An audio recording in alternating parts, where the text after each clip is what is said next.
मालदीव के संसदीय चुनाव में मुइज्जू की पार्टी को प्रचंड बहुमत, परिणामों पर भारत और चीन की करीबी नजर। मालदीव में रविवार को हुए संसदीय चुनाव में राष्ट्रपति मोहम्मद मुइज्जू की पार्टी पीपुल्स नेशनल कांग्रेस ने प्रचंड बहुमत हासिल किया है। सत्तारूढ़ पार्टी ने संसद की 93 सीटों में से 67 सीटें जीत ली हैं।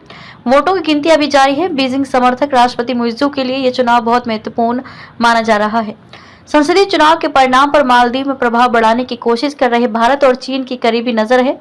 संसदीय चुनाव में मुख्य विपक्षी मालदीवियन डेमोक्रेटिक पार्टी को 12 सीटें मिली और निर्दलीय उम्मीदवारों ने 10 सीटें जीती। मालदीव डेवलपमेंट अलायंस और जमहूरी पार्टी को एक-एक सीट मिली है। बीसी पीपल्स मजलिस के लिए मतदान स्थानीय समयानुसार सुबह 8 बजे शुरू हुआ, जो शाम 5:30 बजे तक चला। 5:30 बजे मतदान समाप्त होते ही चुनाव अधिकारियों ने देशभर में मतपेटियों को सील कर दिया।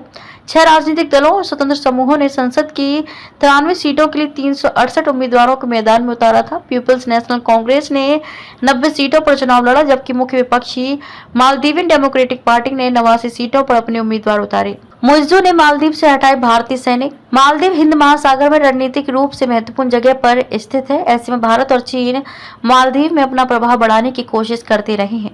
मुइज्जू के राष्ट्रपति बनने के बाद भारत और चीन के बीच प्रतिद्वंदिता बढ़ गई। मुइज्जू ने चीन समर्थक रुख अपनाया और देश के एक द्वीप पर तैनात भारतीय सैनिकों को हटाने का काम किया।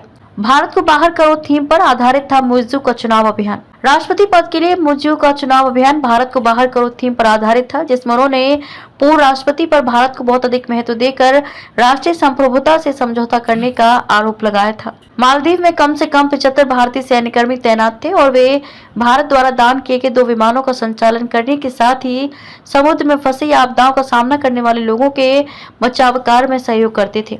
मुइज्जू ने इन सैन्यकर्मियों को हटाने की दिशा में कदम उठाया।